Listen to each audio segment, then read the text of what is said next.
abante. Di na magpapatuli ang mga lalaki. Ang matitino ikukumpain sa mental. Ang presidente babalik sa kunsyal. 24 oras na ang TV patrol. Jole na ang ginagamit na bola sa basketball.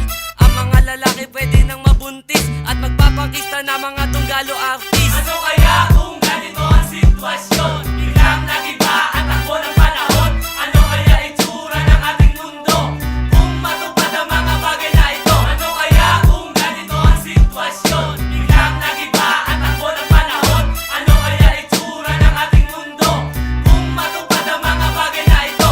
Wala nang halaga ang diamante at ginto. Cellphone na ang gagawin pamato sa piko. Ice pick na ang gamit na espada ni Panday. At may marathon na ngayon sa Pilay.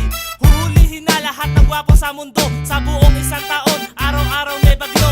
Gagawin tambakan ng basura ang luneta. US at Iraq, ibabalik na ang gera. Isasarado na lahat ng paaralan. Ang Pasko ipagdiriwang na tuwing November 1. Pwede na ang inumin ng tubig sa kanal.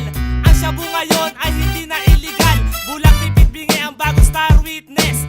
Dito sa Pinas, bawal na ang flawless. Hindi na wanted ang mga kidnappers. Sa game ka na ba? Pwede na mag-time first. Ano kaya kung ganito ang sitwasyon? Biglang nag-iba ang takbo ng panahon. Ano kaya itsura ng ating mundo kung matupad ang mga bagay na ito? Ano kaya kung ganito ang sitwasyon? Biglang nag-iba ang takbo ng panahon. Ano kaya itsura ng ating mundo kung matupad ang mga bagay na ito?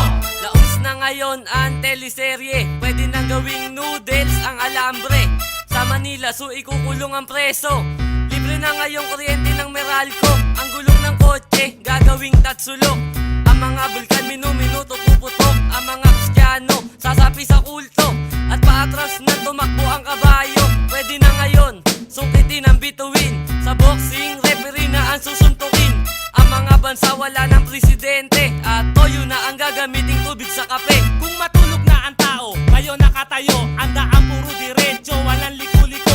Ang bato di na panghilod, gagawin sabon. At ang brief isusuot na sa labas ng pantalon. Ang dog food, gagawin ng appetite. At pwede na rin tumawid sa green light. Si Algosi na ngayon ang bagong national hero. Sa gera, sibat na ang gamit na sundalo. Nakatihaya nang humiga ang mga kuba. Lalaki na ngayon ang humahada sa bakla. Mabilis nang maglakad ang pagong. At ang bagong pambansang bulaklak ay kangkong. Ano kaya kung ganito ang sitwasyon? Biglang nag-iba